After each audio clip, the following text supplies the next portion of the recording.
pronunciation? Ohlin, yes. Ohlin. Oh, so the emphasis on the second syllable, Ohlin. Yes. Okay. Syllable. And it's not Alix, which I was kind of excited about for a second.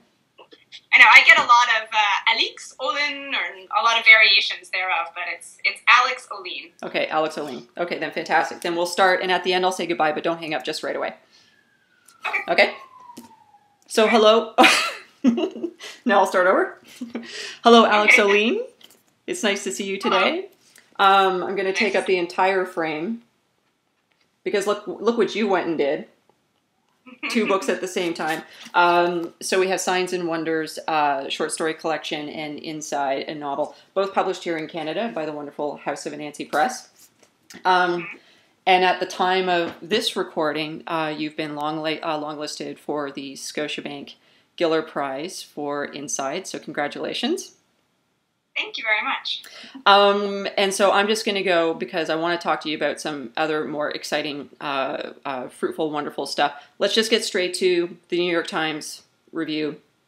A lot of controversy, a lot of attention. And before we started recording, I was saying to you that I think a lot of times when we think about long lists and reviews, what a lot of people don't know is that when this sort of stuff happens, it's sort of like writers are all up for the very same promotion. So there's a lot of attention, a lot of stress around these things. So could you just tell us what your response was to the review, how you decided to handle it? Well, I actually decided not to read the review. My agent and editor sent it to me a few days in advance of when it actually ran, and from their reaction, I could tell that it was extremely negative. And they both said, oh, I really recommend that you don't read this, which is something that agents and editors often say, but it's hard for writers to actually take that advice. But I got that, and I thought, wow, that's a really liberating idea. I don't actually have to read it. And so I just decided not to, and as a result, I didn't wind up reading any of the follow-up blog posts or things that other writers wrote in response. It just didn't feel like something that was an opportunity for me to learn from and to become a better writer, which is why I usually read reviews. So I just felt like I would just, distance myself from it and just try to keep my focus on my own work and my own practice. Well, actually speak to that then. What would be an example of a critical review, or and when I mean critical, I mean a review, not like a poor review, but just a review in general that actually gives you something you can work with. What would be a good review in your mind?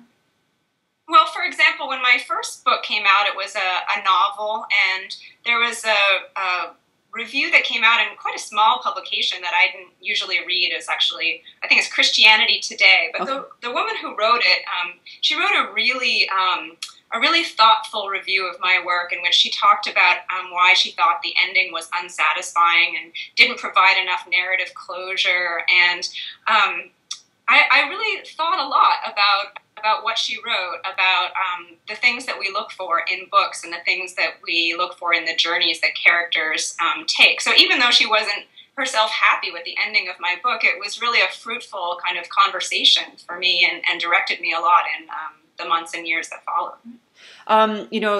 I find this all really interesting because I had a conversation with Anna Canis Schofield the other day, who wrote the novel Malarkey out here with Biblioasis, and not unlike you, when she came up in the video frame, like her wall was taken up with books, and we started talking about reading, and she made this like incredible comment about how if you think about writers taking on average like between 5 and 7 and up to like 10 years to write a book, she said, think about all that effort that you put toward one book. But if you removed yourself, even just from the act of writing, and you just read for 5 years, how many books would you read in that time compared to the one you tried to write? And then she made what I thought was wonderful is that she said, think about the sort of contribution that would make to your own writing, to your own knowledge of writing. But as writers, imagine the contribution that you could actually make to reading as well. And so this is my long-winded segue to asking you about being a writing instructor.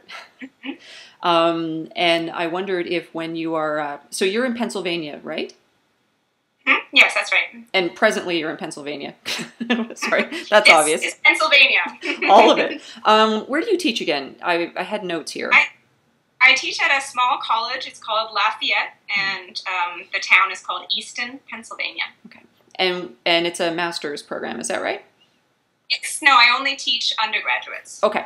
So do you take any of this sort of stuff to heart when you're doing writing exercises and you're talking about reading and the ways in which we read and write? Are you sort of schooling yourself at the same time? Do you think that's unique? Well, I definitely believe that books are made of other books, and that all writers are and must be readers first. So the way that I teach creative writing is it always involves a lot of reading. And every time I teach a workshop, there's an anthology of either poetry or fiction, and I really force the students to read as well as write, because it's a symbiotic process. I really believe that you can't do one without the other, and that's definitely true for the way that I live my life. I mean, the way that my books are written are almost always in response to books that I have read and loved and want to imitate or somehow speak back to. The idea of literature being this great ongoing conversation about the world, I mean, that's what's exciting to me about it. Right. Would I be putting you on the spot if I were to ask you if you had like a shorthand of like a reading list of books that went into creating Inside? No, I mean, I've thought about it a lot. I would say the number one book is To the Lighthouse by Virginia Woolf. Okay. I don't know if you remember it very clearly offhand, but it's divided into 3 sections, and in the middle of it, there's this short section called in which a lot of time passes, and the house is left by itself. And then in the final part of the book, you return to the people that you met at the beginning, and you get to see them in a different light, and how the presences and absences in their lives affect them. And I love that book so much, and I love that whooshing feeling of energy that you get when the book leaps forward in time. So some of what I was trying to do in my book, in terms of showing people's lives over time and how meeting other people and crossing paths with them affects them for years to come, that was definitely inspired by how much I love that book. So would you say then it's fair to say that in your practice as a writer that it's not so much a matter to see whether or not you could do something or achieve it, but actually go through the experience of feeling what it must feel like to be in that whooshing place? Do you mean feeling like what the characters are going through, or maybe, or even what Virginia Woolf was going through in that moment, like what you would have to do to get to that place of feeling yourself the experience of the whoosh? Right. Yeah, definitely. Each book that I've written has been pretty different in tone and style and has a different sort of canvas, and that's always really scary, but that's the fun part of writing, is to try something that you haven't done before. And there's a great essay about writing by Donald Barthelme that I like a lot called Not Knowing, in which he says that that's the most important part of writing, is that you don't know where you're going to end up when you start. He says it much more articulately and at greater length than I just did, but that to me is the thing. I always consider it a process of exploration and uncertainty and risk taking, and you can often come very close to failure, or maybe you do court failure, but that's the inevitable part of the adventure. Right. And then, of course, on the other side, that story is interpreted by, a number of readers, and you do things like go on book tours. Right.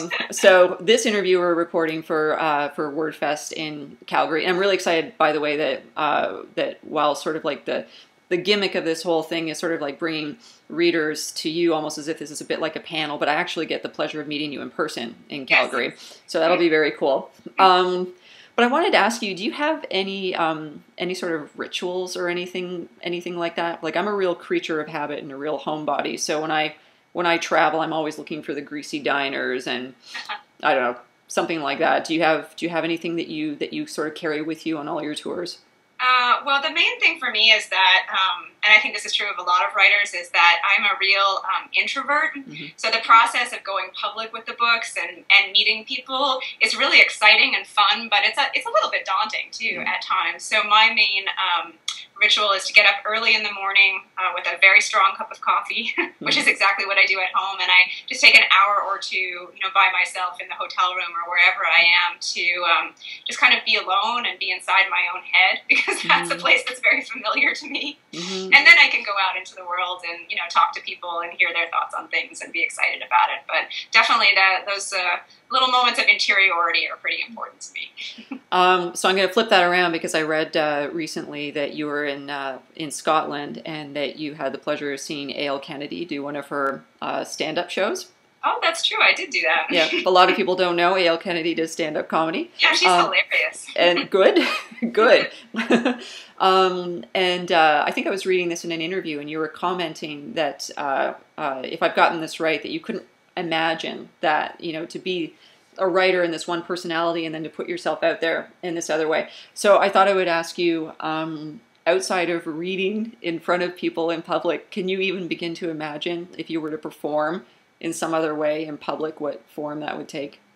Oh my goodness, no, not really. I mean, I will say that I've become more comfortable, with the whole notion of performing as I've published books, and also teaching is performance. I mean, that's a big part of what you have to do as a teacher, is to be, the center of attention and present yourself and the material. So I have gotten a little bit more used to it. But the only kind of performing that I've done other than to give readings has been musical. I grew up playing the piano for many years and had to do recitals and things like that. And I would get so nervous that my fingertips would be slick on the keyboard. But I guess if you put a gun to my head and said you have to do something on stage, chopsticks. That would probably be what I would do. Cool. Is play piano. Alix Ohlin, thank you so much. I'm going to reach up one more time. And congratulations again on everything. And I mean, mostly persevering. I think that's the point of being a career writer. So thank you for your time today. And I'm really looking forward to meeting you in Calgary at WordFest. Thank you, likewise. All right, take care. Don't hang up. There we go. Cool. Do you feel good about that? Yeah, that was great. Okay, Thank you. Cool.